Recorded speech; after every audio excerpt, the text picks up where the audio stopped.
Hi everyone, welcome to another episode of Purpose and Vision Mastery with me, Christine Rita Namsobia Abankwa. Today we're going to be talking about vision mastery, more specifically how not to let your vision overrule you.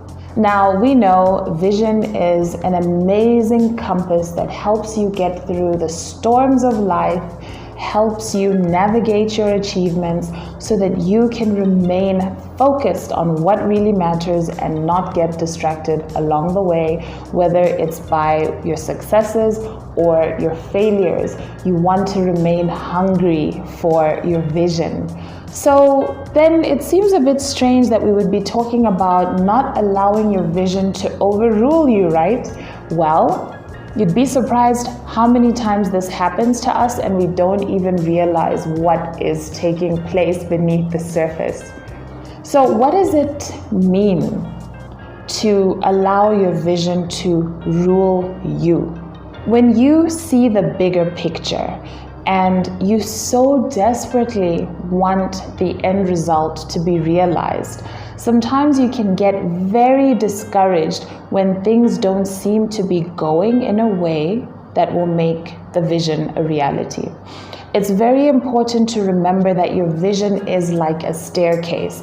Every level presents its own opportunities, its own lessons, its own experiences, and you need to master each level before you move on to the next one. You know where you're going, it's to the top of the staircase, but this is where you are right now. So it's important to remember that even though it feels like nothing is happening, it is important to focus on mastering and honoring the tasks that you've been given at this particular stage or level before you move on to the next level. Now, let's go back to our staircase, right? Supposing you are a third of the way up the staircase. Remember, your vision is right at the top of the staircase. You obviously have the bigger picture in mind, the end result, exactly where you want to go. If you get caught up in the fact that you are so far, or you believe that you are so far from this vision becoming a reality, then often what happens is you find yourself in a place of darkness, frustration, regret. You just want to give up. You don't understand why you're wasting so much time. You've worked so hard, things aren't working, it just doesn't seem fair. And this is a very critical time because you can literally undo all your progress with those thoughts and the desire to just give up or the desire to accelerate and skip the coming stages. When you're in a space like this, what has happened is your vision is running you. You're thinking only of the bigger picture and you are overlooking all of your steps to excellence thus far.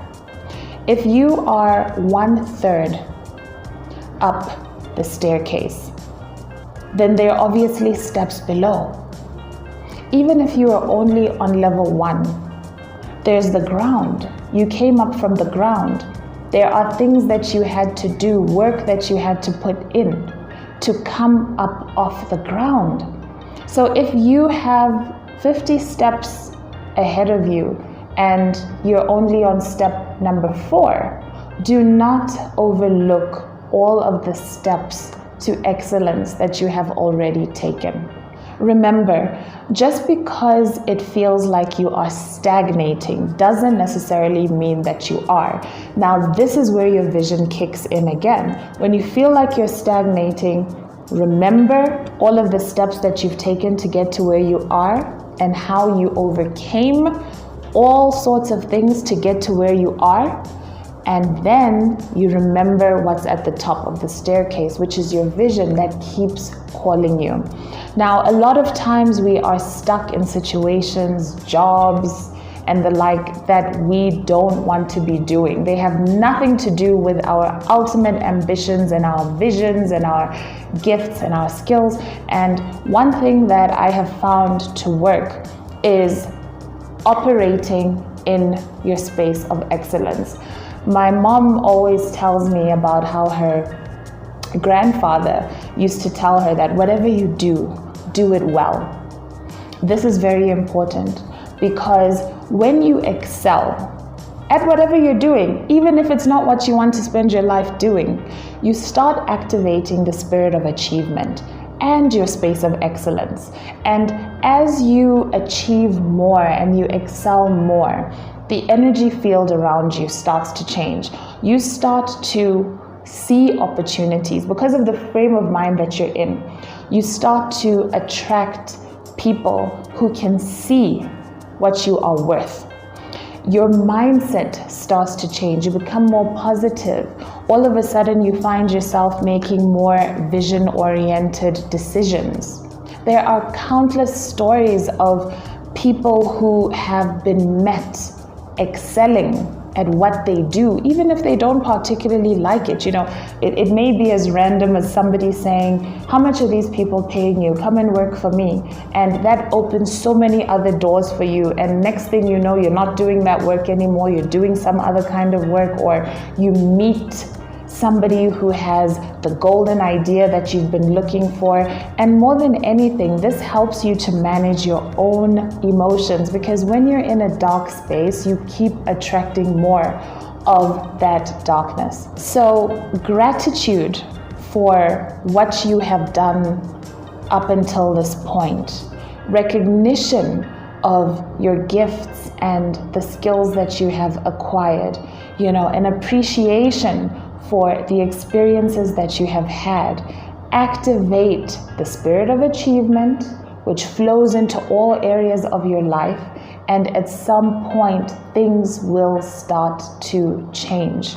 And even if things don't change as quickly as you wish they would, you'll definitely be in a more fertile space for whatever is coming your way. It doesn't help at all to turn your vision into something negative, something that you end up resenting.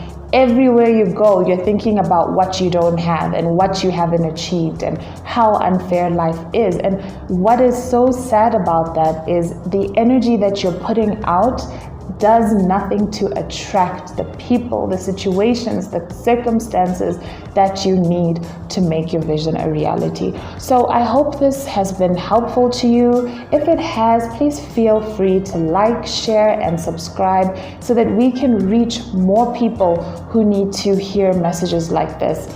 It's so sad how many of us give up on our dreams when we fall into moments of despair, when it feels like things are just not happening, and we don't realize how much internal power we have when we change our thought process, when we are grateful, when we sit down and take stock of where we're coming from, everything that we have endured.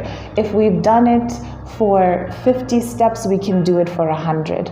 I would love to talk to you more about your vision. My contact details are at the end of this video if you would like to book a consulting session with me. Until next time, remember, purpose transforms everything.